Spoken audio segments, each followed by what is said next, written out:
అందరికీ నమస్కారము. ముందుగా వీడియోని చూసి చిన్న లైక్ చేయండి, సబ్స్క్రైబ్ చేయండి. 2 రోజుల పాటు జరిగేటువంటి గ్లోబల్ సమ్మిట్ మరి అంతర్జాతీయ హంగులతో సమ్మిట్ జరగనున్నది. రాష్ట్రానికి 1,00,000 కోట్లకు పైగా పెట్టుబడులు రాబట్టడమే మరి దీని ఉద్దేశము. తెలంగాణకు గ్లోబల్ బ్రాండ్ ఫ్యూచర్ సిటీలో తెలంగాణ రైజింగ్ గ్లోబల్ సమ్మిట్ ప్రాంగణము మరి ముస్తాబైంది కదా. ఎంతో చక్కగా ఉంది గ్లోబల్ సమ్మిట్ ప్రాంగణము. మధ్యాహ్నం 1:30 గంటలకు ప్రారంభించనున్న గవర్నర్ అనంతరం సీఎం రేవంత్ సహా ప్రముఖుల ప్రసంగాలు. మరి హాజరు కానున్న 44 దేశాల ప్రతినిధులు, దిగ్గజ కంపెనీల అధినేతలు రేపు విజన్ డాక్యుమెంట్ ఆవిష్కరణ ప్రత్యేక ఆకర్షణగా మరి మూసీ పునర్జీవం స్టాల్, కొమ్ము కోయ, ఒగ్గుడోలు, పేరిణి, శివతాండవం ప్రదర్శనలు అయితే మరి ఇక్కడ ఈ గ్లోబల్ సమ్మిట్లో జరుగుతాయి. 2 రోజుల సమావేశాలు కాబట్టి మరి కొమ్ము కోయ, ఒగ్గుడోలు, పేరిణి, శివతాండవం ప్రదర్శనలు అయితే మరి ఉంటాయి. ఇక్కడ నోరూరించనున్న హైదరాబాదీ బిర్యానీ కూడా, ఎందుకంటే అతిథులకు మంచి బిర్యానీ, సర్వపిండి, మరి పచ్చి పులుసు, అతిథులకు కరీంనగర్ ఫిలిగ్రీ జ్ఞాపికలు కూడా మరి అందజేస్తారు. ఇంకా పోచంపల్లి ఇక్కతి శాలువాను కూడా అతిథులకైతే మరి ఇవ్వడం జరుగుతుంది. రాష్ట్ర ప్రభుత్వం ప్రతిష్టాత్మకంగా చేపడుతున్న తెలంగాణ రైజింగ్ గ్లోబల్ సమ్మిట్కు సర్వం సిద్ధమైంది. సోమవారం నుంచి 2 రోజుల పాటు ఫ్యూచర్ సిటీ వేదికగా జరగనున్న ఈ మెగా ఆర్థిక సదస్సుకు అధికార యంత్రాంగం అంతర్జాతీయ స్థాయిలో ఏర్పాటు చేసింది. అంటే 2047 నాటికి రాష్ట్రాన్ని గ్లోబల్ పవర్ హౌస్గా మార్చాలన్న విజన్తో ఈ సదస్సును నిర్వహిస్తున్నారు. అత్యంత ఆధునిక హంగులతో కూడిన వేదికలు, డిజిటల్ టన్నెలు, తెలంగాణ సంస్కృతిని ప్రతిబింబించే అలంకరణలు అతిథులకు స్వాగతం పలుకనున్నాయి. రాష్ట్రంలోని అపారమైన అవకాశాలను వివరించి యువతకు ఉపాధి అవకాశాలు కల్పించేటట్టుగా సమావేశాలు అయితే జరుగుతాయి. రాష్ట్రానికి పెద్ద ఎత్తున పెట్టుబడులను సాధించడమే ప్రధాన ఎజెండాగా ఈ సమ్మిట్ను వేయిస్తున్నట్టుగా అధికారులు అయితే తెలపడం జరిగింది.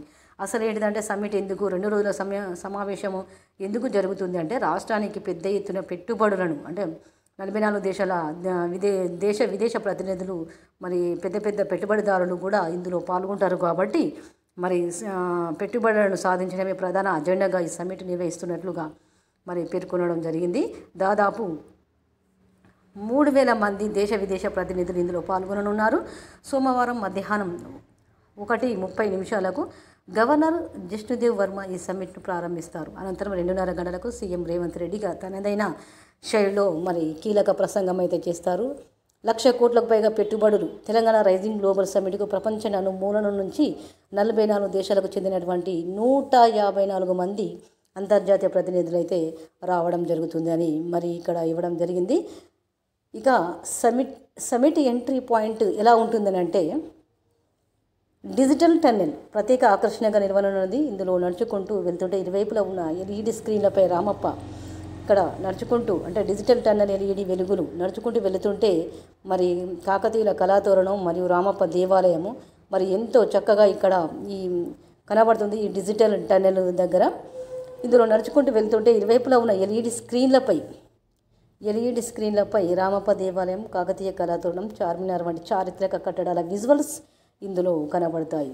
ఇక్కడ ఉన్నటువంటి చార్మినారు, రామప్ప శిల్ప కళాఖండాలు మరియు ఇక్కడ ఈ డిజిటల్ టన్నెల్ ఎల్ఈడి స్క్రీన్లపై మరి కనబడడం అనేది జరుగుతుంది.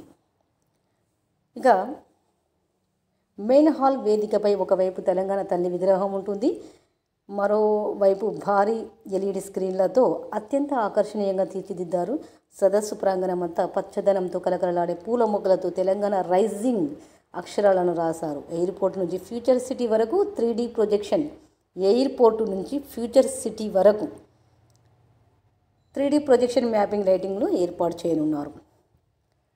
ఇక వచ్చి పోయేటువంటి అతిథులకు మరి భోజన అనుకూలమైతే ఉండాలి కదా.